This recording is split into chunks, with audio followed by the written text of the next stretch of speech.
This is Sensor Studio, always on alert. I will quickly deliver news about the Middle East war. On May 7th, the U.S. Central Command announced in a statement that U.S. forces had eliminated an approaching threat. They said that after Iran attacked U.S. naval assets near the Strait of Hormuz, the U.S. struck Iranian military facilities involved. However, U.S. Central Command stressed the U.S. does not want escalation.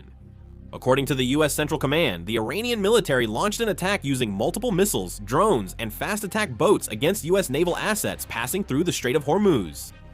Reports said the attack targeted destroyers trying to pass through the Strait of Hormuz.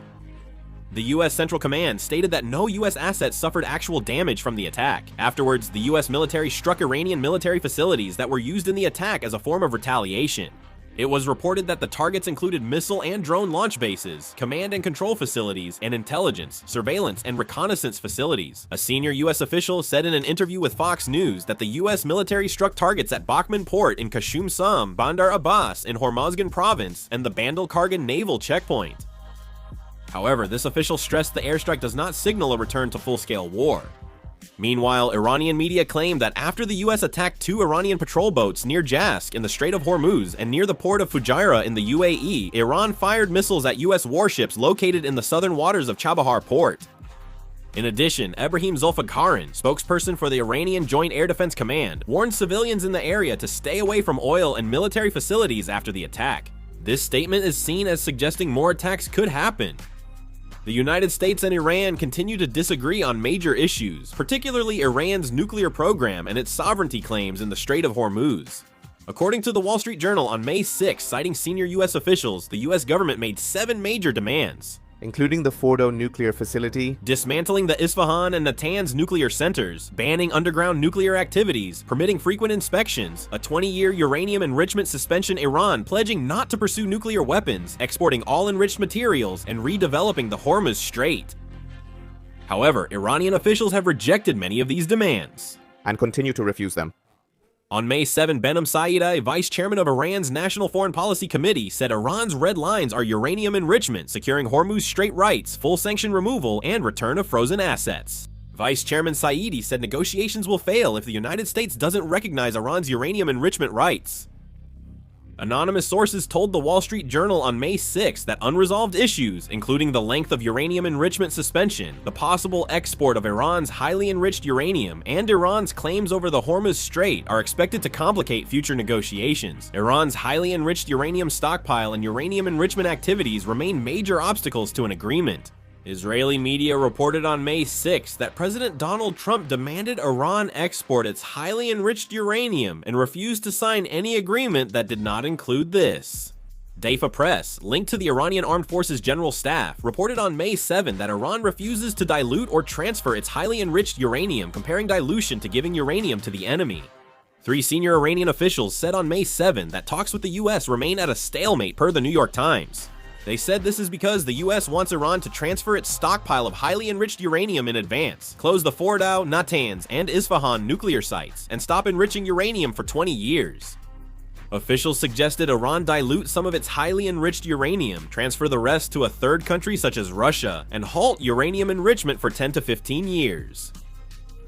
There seem to be differing views within Iran on how much the regime should compromise on the nuclear issue. Iran is pushing to have its sovereignty over the Strait of Hormuz officially recognized, a step that could significantly alter regional and global maritime order to the disadvantage of U.S. interests. Iran has introduced a system requiring ships to follow Iranian procedures for passage approval through the strait, receiving navigation regulations and guidelines by email.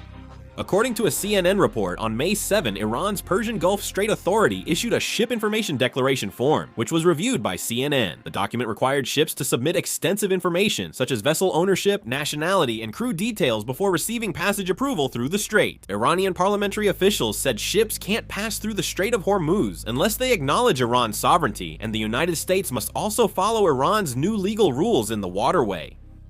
Iranian leader and military advisor Mohsen Rezaiei stated in an interview with Hezbollah-affiliated media outlet Al-Mayadeen on May 6 that Iran's 2 main objectives in the Strait of Hormuz are security and military presence. The advisor said Iran must control the Strait of Hormuz, since the US and Israel used the Strait of Hormuz and the Persian Gulf to attack Iran during the war. These remarks show Iran wants lasting recognition of its control over passage through the Strait. Iranian state media have focused on the meeting between Mojtaba Khamenei, the son of Iran's supreme leader Ayatollah Ali Khamenei, and President Masoud Pezeshkian in an effort to show unity amid rumors of division within the regime. Iranian state media reported that on May 7, President Pezeshkian met with Mojtaba for about 2 hours and 30 minutes, but did not specify what the two discussed. After the meeting, President Pezeshkian said that Mojtaba's way of acting could serve as a model for national governance and the administrative system. Meanwhile, Hezbollah and the Israeli military continued to attack each other. On May 7, Hezbollah carried out a total of 12 small-scale attacks against the Israeli military in southern Lebanon, including 6 FPV drone attacks. These attacks appear to be an extension of Hezbollah's attempts to disrupt Israeli military operations through harassment fire. Harassment fire refers to attacks intended to hinder the movement of enemy troops and vehicles, disrupt rest, and lower morale. According to the Israeli military and an Israeli army radio reporter, 41 Israeli soldiers have been killed or wounded by Hezbollah drone attacks since the ceasefire began on April 16, with 3 of them killed. Hezbollah Secretary General Naim Qassem officially confirmed on May 4 that Hezbollah fighters are currently carrying out attacks to maximize Israeli military casualties. Hezbollah is trying to inflict enough damage to put political pressure on the Israeli military to abandon operations and withdraw, but is also trying to control the scale of casualties to avoid escalating into a full-scale war.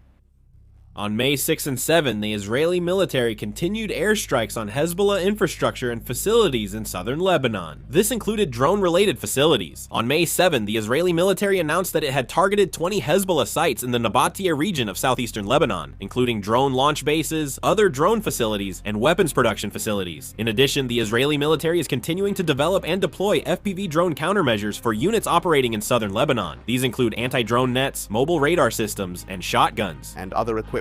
The Israeli military also stated that over the past week, it has killed more than 85 Hezbollah fighters in Lebanon and struck more than 180 Hezbollah facilities. They announced. More updates will follow. If something happens, I'll make a video about it. I will upload it. This concludes the video. Thank you. Ja?